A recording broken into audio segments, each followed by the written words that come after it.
Hello friends, welcome back to my channel simple and delicious. আজকে আমি বানিয়ে নিয়েছি চিংড়ি মাছ দিয়ে পেঁয়াজকলি। শীতকাল, ভীষণভাবে পেঁয়াজকলি বাজারে উঠেছে।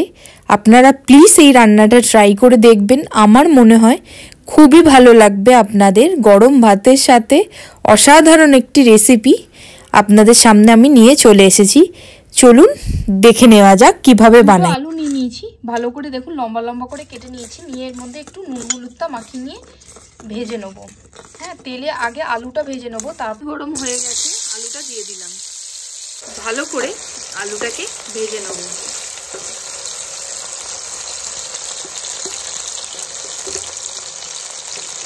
এটা জ্যোতি আলু, চন্দ্রমুখী আলু হলে পেঁয়াজ কলির সাথে আপনারা দিতে পারেন। এখানে আমি 250 পেঁয়াজ কলি নিয়ে নিয়েছি। আবারও বলছি, পেঁয়াজ কলিরও সময়, হ্যাঁ, পেঁয়াজ শাক, পেঁয়াজ কলি ঠান্ডার সময় সব কিছুই অ্যাভেলেবেল। এটা দিয়ে চিংড়ি মাছ দিয়ে অসাধারণ লাগে খেতে, পেঁয়াজ কলি চিংড়ি মাছ দিয়ে।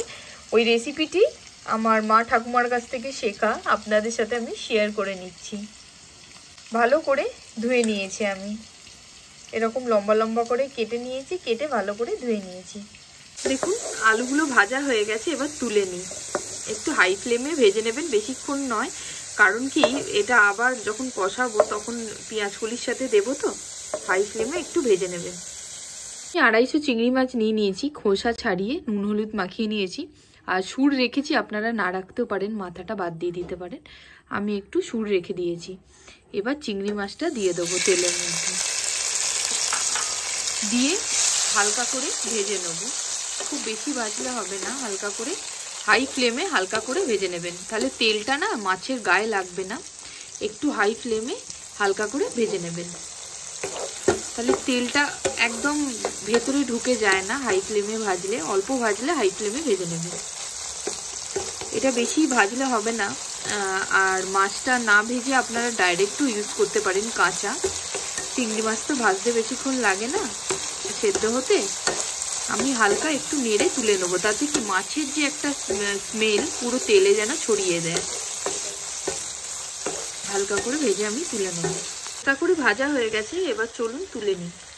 ওই তেলের মধ্যেই আর একটু তেল দিয়ে দিয়েছি, দিয়ে কাঁচা লঙ্কা আর ফোড়নে দিয়ে দিলাম জিরে। একটু ফ্রাই হয়ে গেলেই আমি এখানে কাশ্মীরি লঙ্কার গুঁড়ো দিয়ে দিলাম, যাতে ফর কালারটা যাতে সুন্দর আসে। এখন অল্প একটু অ্যাড করলাম। আমি বড় সাইজের 2টো পেঁয়াজ ভালোভাবে কুচিয়ে নিয়েছি, এবার এটা অ্যাড করে দেবো, দিয়ে ভালো করে ভেজে নেব। দিয়ে দেবো সামান্য নুন, তাতে যাতে সেদ্ধ হয়ে যায় তাড়াতাড়ি। এটাকে এবার আমি ভেজে নেবো ভালো করে।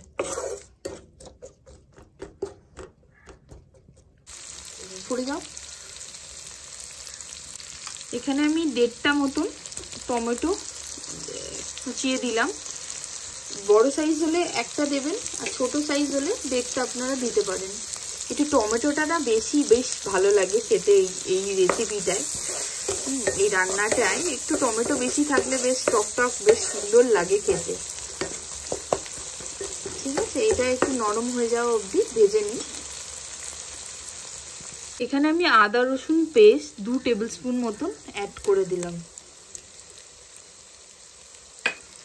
এটাকেও ভালো মতন একটু কষিয়ে নেব, যাতে এর একটা রিচ গন্ধ চলে যায়। ওই জন্য একটু ভালো করে কষিয়ে নেব। পুরোটাই কিন্তু কষানোর ওপরে, হ্যাঁ, একদম ভালো করে কষিয়ে নেবেন। রসুনটা একটু বেশি, আদাটা একটু কম। হ্যাঁ, এখানে আমি একটা মশলা রেডি করে নিয়েছি। এটা হলো ঝাল লঙ্কার, মানে কাশ্মীরি লঙ্কার গুঁড়ো, হলুদ, ঝাল লঙ্কার গুঁড়ো, ধনে, জিরে আর গোলমরিচ গুঁড়ো। এটাকে একটু জল দিয়ে আমি রেখে দেবো কিছুক্ষণের জন্য। ঠিক আছে, তাহলে তাড়াতাড়ি একটু ভিজে যাবে, আর রান্নাটা তাড়াতাড়ি কষেও যাবে, মশলাটাও তাড়াতাড়ি ছেড়ে যায়। একটু ভিজিয়ে রেখে দেবেন। আমি সব রান্নাই করি এগুলো ভিজিয়ে, যদি এটা অ্যাড করি তাহলে এগুলো একটু ভিজিয়ে দিই। এখন তেল বেরিয়ে গেছে, এবার আমি মশলাটা দিয়ে দিলাম, গুঁড়ো মশলা দিয়ে দিলাম, দিয়ে আবার একটু ভালো করে কষিয়ে নেব।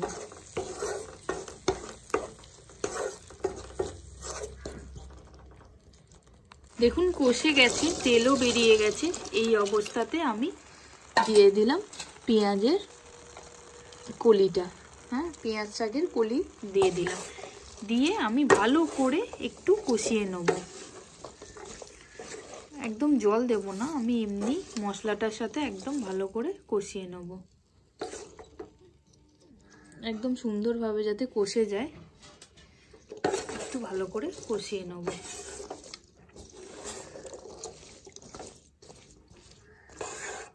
কিছুক্ষণ একটু কষিয়ে নিই, একটু নুন দিয়ে দেবো, নুন দিয়ে ভালো করে কষিয়ে নেবো। তাতে কি পুরো কলিটাও সেদ্ধ হয়ে যাবে।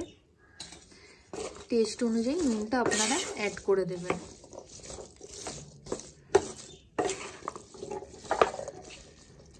এবার কিছুক্ষণ 5-10 মিনিট একটু কষিয়ে নিই। চলুন, 15-20 মিনিট হয়ে গেছে। বাহ, একদম নরম হয়ে গেছে, অনেকটা জলও বেরিয়েছে।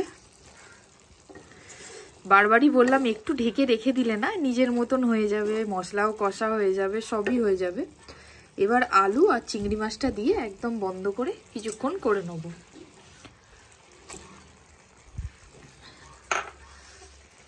আলু আর চিংড়ি মাছটা দিয়ে দিলাম,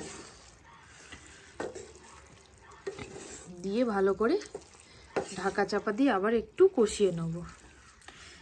তাহলেই তৈরি হয়ে যাবে ডিলিশিয়াস পেঁয়াজ কলি চিংড়ি মাছ দিয়ে। গরম ভাতের সাথে অসাধারণ খেতে লাগবে। আপনারা প্লিজ ট্রাই করবেন বাড়িতে, খুব সহজ একটা রেসিপি। আর নুনটা টেস্ট অনুযায়ী দিয়ে দেবেন। ঢেকে দিলাম আবার কিছুক্ষণের জন্য। চলুন তুলে দেখে নিই। বাহ, সুন্দরভাবে হয়ে গেছে। একটুখানি গোটা গরম মশলা দিয়ে নামিয়ে নিলাম। সুন্দর তেল বেরোবে, তখনই বুঝতে পারবেন যে হয়ে গেছে। একটুখানি মানে থাকবে, রসা ওটা থাকবেই। কোনো দেখুন আলুটা কিন্তু একদম সুন্দরভাবে সেদ্ধ হয়ে গেছে। হ্যাঁ, এবার চলুন আমি সার্ভ করে নিই। গরম ভাতের সাথে অসাধারণ লাগবে খেতে। চলুন এবার সার্ভ করে নিই। গ্যাসের ফ্লেম করলাম বন্ধ, কিছুক্ষণ ঢেকে রেখেই সার্ভ করে নেব। এই শীতকালে কে কে এই রেসিপিটা বানিয়ে বাড়িতে ট্রাই করেছেন আমাকে কমেন্ট করতে ভুলবেন না। আর যদি ভালো লেগে থাকে আমার এই রান্নাটা, তাহলে প্লিজ আমার চ্যানেলটাকে সাবস্ক্রাইব করে যেতে ভুলবেন না। আপনাদের পাশে থাকাটা আমার জন্য খুবই দরকার এখন। প্লিজ সাবস্ক্রাইব করুন আমার চ্যানেলটাকে, আর পাশে থাকা বেল আইকন প্রেস করে দিন, তাতে নিত্য নতুন রেসিপি আপনাদের কাছে পৌঁছে যাবে।